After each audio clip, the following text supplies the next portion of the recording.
thank you for tuning in to watch my explanation of how I use my Capit game in my classroom.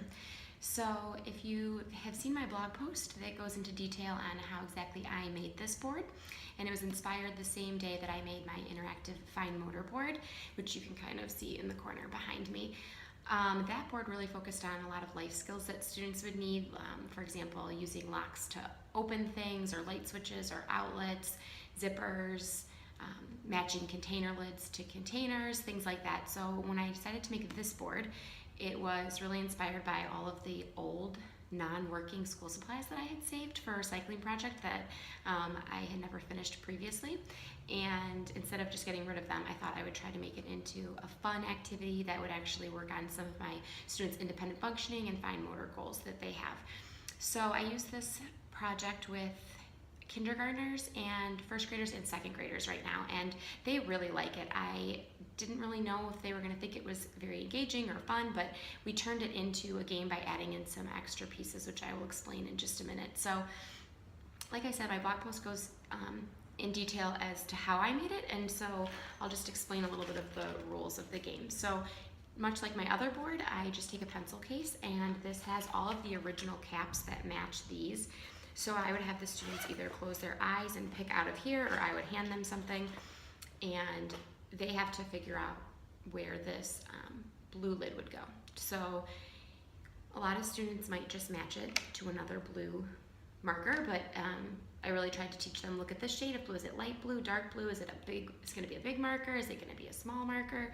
Then they would have to come over here, and they would also have to kind of problem solve and figure out on their own if they had to even use two hands, because a lot of students would just try to get the cap on with one hand, and oftentimes that wasn't possible.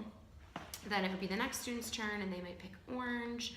You have to come there with the orange one on. There's also glue caps, small and large ones that go on the end here.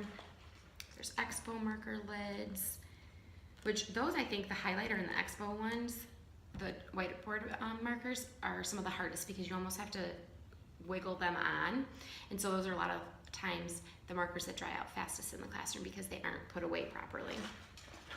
I also have little pencil top erasers that can go into the pencils right here. There is a binder clip here, so I might give them a piece of paper for them to clip on here and practice. Usually when we're playing on the carpet, so it's sitting down like this. There's also a stapler, which I actually have to replace because it's not really sitting right. Some containers that they have to practice opening the lids. These are the Play-Doh containers that we use in the classroom so that they can practice putting those lids on so the Play-Doh doesn't dry out completely or very quickly. So once they have, and I'll just kind of go through and do this really quickly to save time. That goes there. Once they have all the lids on, the original lids that match with the color is when I open the second pouch, which is just behind the first pouch. And these are all caps that go along with the brand and the type of marker, but they're not the original ones, so they're different colors. So after we've done that first round, then they start getting to play and they have to figure out, okay, well, where would this blue one go? Does it look like this one? No, not really. So it does look like this one. So then they take this pink one off, they put the blue one on, then they get to keep the pink one in their pile. And then at the end of the game, they get to see who was able to get the most caps. And really, it just winds up being luck.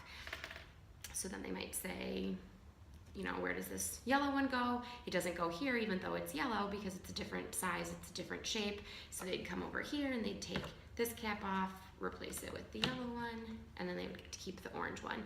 So the students really liked it. They thought it was a fun, competitive game, but really it just practices all those things that we are helping with our students with all day long. And so it really wound up being a very meaningful activity as well as a fun one that they looked forward to playing. So I hope you enjoy it. I hope that you find something similar like this to do in your classroom. If you have any great ideas, please share them in the comments below, because I am always looking for new fun things to do in my classroom. Thanks for watching.